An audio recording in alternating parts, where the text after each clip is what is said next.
Here is your 2-7 video with sound, and it is just me, no Mrs. Kendro here today. So we're going to take you through graphing inequalities. We're going to do linear inequalities, so those are just lines with shading, and then we will also do absolute value inequalities. So instead of equal signs, we'll have less than, greater than, etc. Okay, so let's get started here. We want to start by graphing the line. You can choose to either put it in slope-intercept form or find the intercepts. It's up to you. If you have a less than or a greater than symbol, your line is going to be dashed because it represents a barrier. Or if you have less than or equal to or greater than or equal to, then it will be solid. Then that barrier is included in your solution, and then we'll shade, and I'll talk about that in just 1 second. So if you look at example 1, it's actually already in slope-intercept form for us, and you can pretend just for a moment that that is an equal sign. So it looks like y equals mx plus b. You're going to start at your y-intercept, that's -3, and then use the slope, which is +1/2, go up 1 over 2, up 1 over 2, etc., to make more dots. Then I want to make a line. So this is the point where I need to decide if it's going to be dashed or going to be solid. I do not have equal to underneath there, so it should be dashed. Okay, so we put that on there.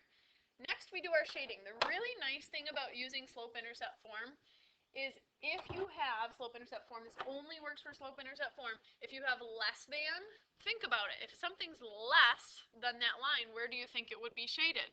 It would be below. And if it's greater than, then you would shade above. But again, that rule only works for slope-intercept form.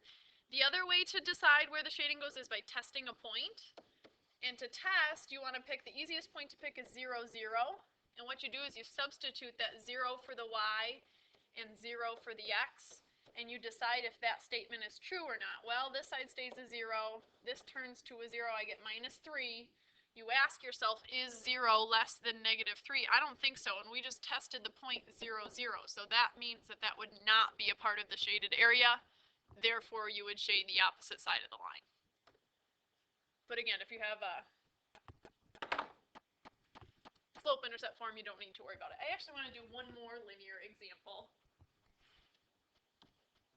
This one's not in slope-intercept form. So you could turn it to slope-intercept form. The other way to graph is by finding the intercepts. So again, we're just going to pretend this is an equal sign for a moment. 4x minus 2y equals 4. To find the intercepts, to find the x-intercept, remember you put a 0 in for the opposite letter. So we're going to put a 0 in for the y. That will make that whole y term disappear. And you can pretend it's that equal. So it would end up being 4x equals 4. Divide by 4. We get an x-intercept at 1. 1, 0 is where it crosses the x-axis. Then we repeat that process to find the y-intercept, only this time you're going to put the 0 in for the x value. That will make that whole term go away. We'll be left with -2y equals 4. Divide by -2, and we get -2. Oops, that's a y equals. There's your y-intercept. All right, and you should connect those. Remember, you need to decide if it's going to be dotted or a solid line, and we have an equal to, so that means that it will be solid. If you don't want to do it that way, just turn it to slope-intercept form. Just remember your rules for inequalities. I'm going to make some space for us to test our point because I did not use slope-intercept form. So I'm going to test 0, 0. I'm going to substitute 4 times 0, 2 times 0, and we want to know, is that less than or equal to 4? Well, that ends up being a 0 and a 0. And is 0 less than or equal to 4? I think that's true. So that means the point 0, 0 is a part of the shaded area. So that will go on that side. Okay, now let's do that absolute value. The steps are similar, except you're not going to have lines. You're going to have absolute value equations. So we want to make sure we have standard form of an absolute value. And in the example I have here, it's definitely not in standard form. So I need to subtract 1 on both sides. Also, you cannot add or subtract inside that absolute value, so that's just going to have to get tagged on to the end. Okay, so now I have standard form. Graph the absolute value. We're going to use that shape chart. Remember, you use just the beginning part of the equation when you make your shape chart, and I can pretend that's an equal sign while I'm doing this. Okay, I'm just going to plug those in. absolute value, I got to do 0 times 2 first. That's 0. Absolute value still gets me 0. This will get me a 2 and a 4. 0, 0, 1, 2, and 2, 4. It would look like this. But I have shifts happening because of the h and the k value that I have. The h is going to tell me that this goes to the left 1 unit, and then this is going to tell me that we go down 1 unit as well. So I'm going to take each dot we had on there, and it needs to go left 1 and down 1. So my new vertex will be here. It'll look like this. Okay? So now we have that graphed. We need to decide, just like the lines, is it going to be dashed or solid? There's no equal to underneath, so it will have to be a dashed line or a dotted line. And then the shading, this is very simple. If it is less than, you will go below that V, and if it is greater than, you will go above. We have less than, so we're going to shade below the graph. You could test a point as well. All right, last thing we're going to do, having to write our own equations from pictures. Excuse me. So here I have a line. I use my little triangle on there to show my shading.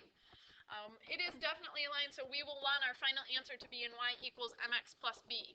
So the easiest way, I think, to start is find out what is the b, where does it cross the axis, and I would say that it crosses at positive 2, so my b is going to be 2. Then I want to find another place where it goes through the grid so I can tell what the slope's going to be. So we will use this point. To get from my first point to my second point, I had to go down 1, 2 units and over 1. So my slope is negative 2 over 1, which is the same as negative 2. So slope is negative 2. I need to have my y on the other side, and now I just have to decide the symbol. So it's shaded below, so I know it's going to be less, and then it's dashed, so it's not equal to. So this ends up being my final answer. Y is less than negative 2x plus 2. If it were solid, you would make it equal to. All right. Here's my next one. I always like to do these because these special cases we tend to struggle with. This is a horizontal line, and remember, you want to think about what axis it goes through. It's going through the y-axis at 4. There will be no x in here. That's because the slope is 0. It's solid, so it's going to be equal to. And again, you want to think about if it is shaded above or below. It is above, so y is greater than or equal to 4. Next one is similar, but this one is going to be a vertical line. So instead of y equals a number, it's going to be x equals a number. The number is negative 3 because that's where it crosses the axis. And then this time you can't think about up or down, you need to think about left or right for your shading. We're shaded to the left-hand side. That's where numbers are smaller, so x is less than. It's also a solid line, so it will be equal to. I'm going to do one last one here with the absolute values. These maybe are a little bit more challenging.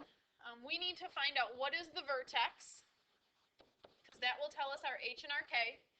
So if I look here, here's my vertex. The coordinates there are negative 5, that's my h, and negative 2, that's my k.